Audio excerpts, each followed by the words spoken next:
I'll just be happy to answer any questions that I can. I'm very excited to be back here in Indianapolis. I sure have missed the Combine.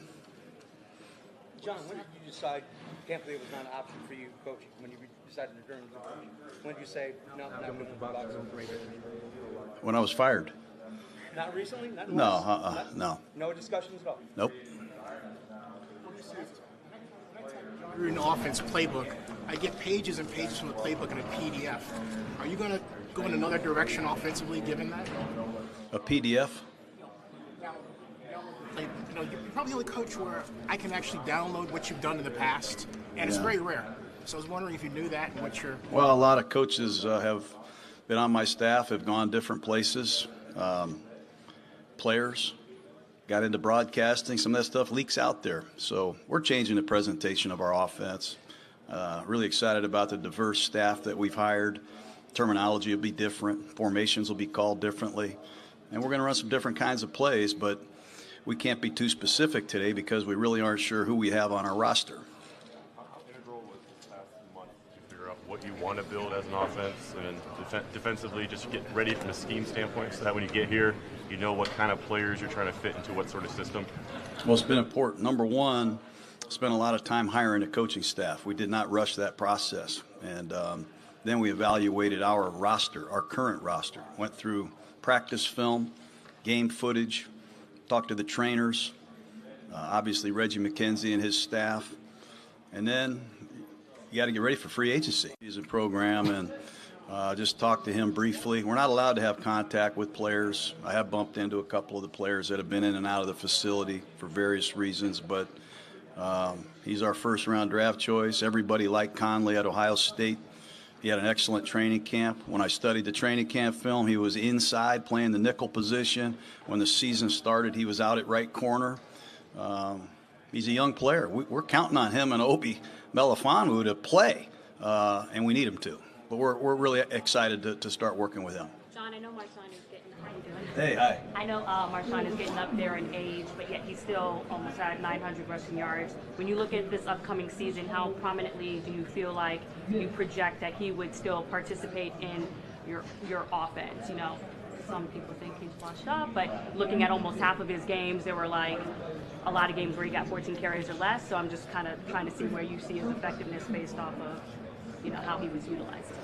Well, our program starts April 9th. Looking at the film and the game that I broadcast on Christmas night, there's no question he's still a beast. That's hard to bring down. And one of the reasons I'm excited to be with the Raiders is to join forces with Lynch.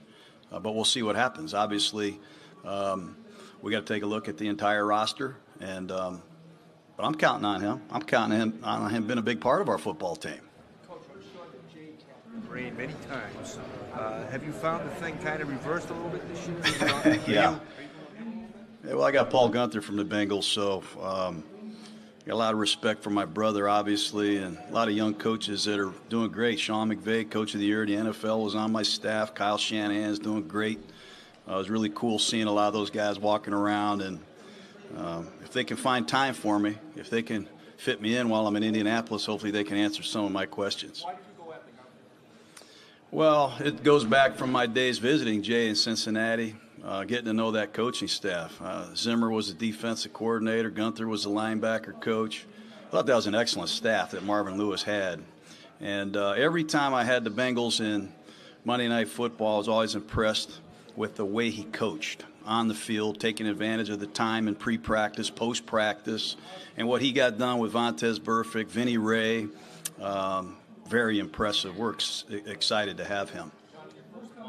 How similar or different has the job been from what it used to be?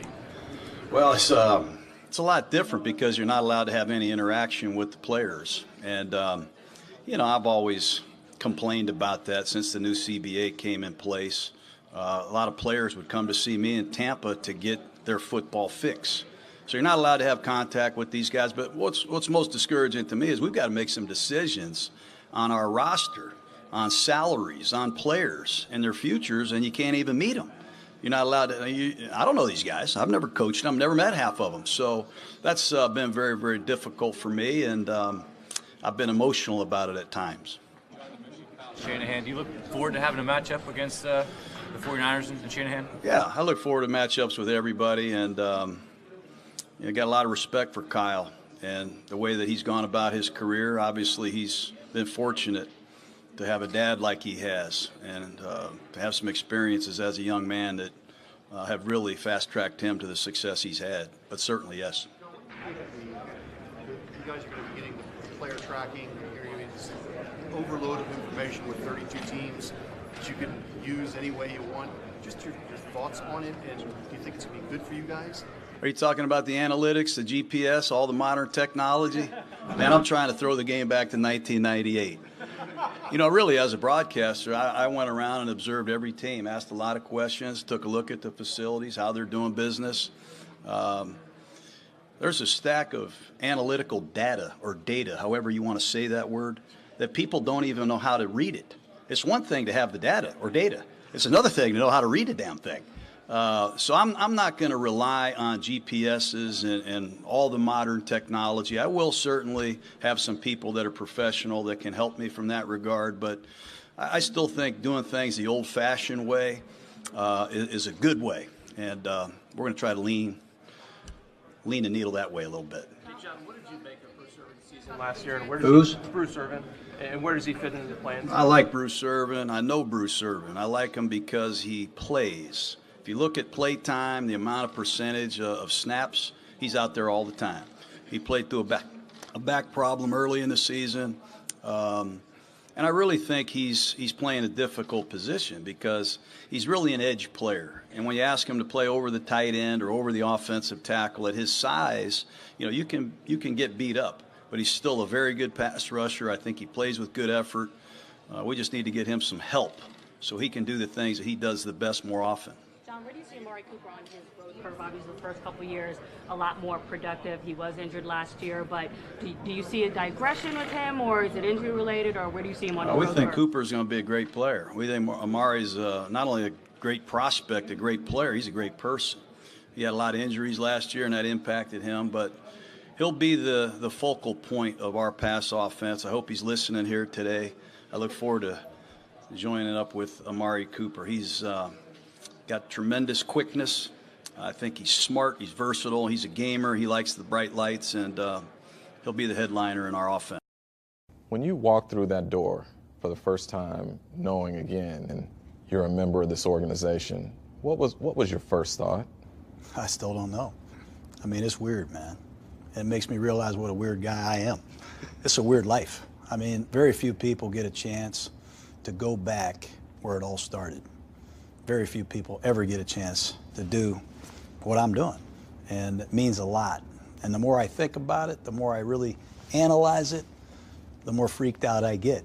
It's important to me to do a good job here and prove that they made the right decision. How will you be different as a coach now? You know, I think I have to be different because the rules are different. There's a lot of things that have changed. The amount of time that you can spend with the players in the offseason, on the practice field. And maybe today's players are a little bit different than they were. I want to communicate. I want to put the phones down. I want man-to-man, face-to-face communication. I'm looking for passionate people that love football, that really want to deliver for Oakland, that love the Raiders, and that will do anything within the rules to win. You've had a unique view as a broadcaster to be able to go into each of the 31 other clubs. What advantage is that for you as you go forward? I think it's a huge advantage. I used to sit here as the coach of the Raiders wondering, what is Marty Schottenheimer doing? What is their facility like? I wonder how they practice. I wonder what their weight room looks like. And as a broadcaster, I got to go to all these teams. I got to see them practice. I got to see their facilities. I got to talk to their coaches. I learned a lot. And hopefully it's an asset in this new job I have. When you look at a guy like Derek Carr now, what are the attributes in him that you see that can make him a special player? Well, I think he has what we're all looking for. I mean, he has superb arm talent. He can make all the throws from different body positions. I think he's athletic. I think he's more athletic than people think. I think he's a great person. And I think we got to demand more from Carr. You know, give him more responsibility at the line of scrimmage. He's got to be a CEO-type quarterback like Drew Brees. And he's got to be like Peyton Manning was and Tom Brady is, Phillip Rivers. You got to walk in the building and you got to own it. And we need more from him on and off the field. When I say to you 10 years, $100 million, what do you think? I hope I live 10 years. That's what I say. Now I'm 54 years old, and if I'm not getting it done, you won't see me here for 10 years. And I don't want to take anybody's money. I really don't. I want to earn every dime I make. I don't know if I'll make it 10 years. I don't know if I'll make it 2 years, but you'll get my best shot. How good can this franchise be? I think it'd be the best franchise in sports. I really do. I think the Raider brand is a global brand. And I think the history of this place, you saw it today. I mean, how many Pro Bowl Hall of Fame players were here today? It's got an unbelievable tradition, incredible fan base. I'm thrilled to be a part of it. I'll leave you on this. What's your message to Raider Nation?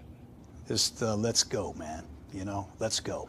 I appreciate you raising me, and I'd appreciate you re-raising me, because we got work to do. And I'd really like to open up some more seats. I'd like to pack this place and have a blast with them. You're coming off this fantastic television career, right? 9 years in the booth, Monday Night Football. But you and I both know where it all started, huh, Grudes? Right here, NFL Network. Right here, NFL Network, all right? Yeah. And I remember the day was to get on the airplane from Tampa to Indianapolis. I remember calling you saying, Mooch, I can't do it. Yeah. I was still sensitive. I'd just been fired. I was depressed, Melissa. I was in the tank. And Mooch is like, no, you got to do it. You'll have a blast. So I came here. I met Rich Eisen, superstar Rich Eisen. Rich Eisen. I got to hang out with Fran Charles. Yeah, he was on the set. He was our host. I had a lot of fun, man. I really enjoyed it, and I'd never had so much fun at the Combine. We were together for like 3 days, like frickin' frack. And that started the broadcasting career. 9 years later, here I am, all because of Mooch. You're welcome. Mooch. Thank you, brother. But are you going to miss us now? Are you going to miss the broadcasting side? Yeah, I am. I'm going to miss it, but I love football. Look, I love it. I've always loved the game. I've always stayed real close to it. And you decided now the Raiders, and this time, would you have gone to any other team besides Oakland Raiders and any other time besides right now? It's just all hit me at once. I've always had the urge to come back and coach. I've been preparing to do that. A lot's changed, though, in 10 Everybody years. keeps talking about how different it is and how, yeah, it's changed. Technology's changed. I can't even turn on the TVs in my office. That's what's changed.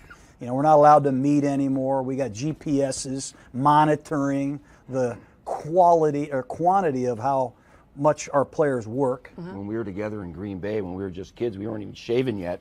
You could bring your guys in. Remember, we used to have quarterback school all of March. You're not even allowed to talk to your guys yet until April. Yeah, Mooch, I think what you did with Brett Favre back in 1992, I don't know if that happens today. We get Brett Favre in a trade from Atlanta.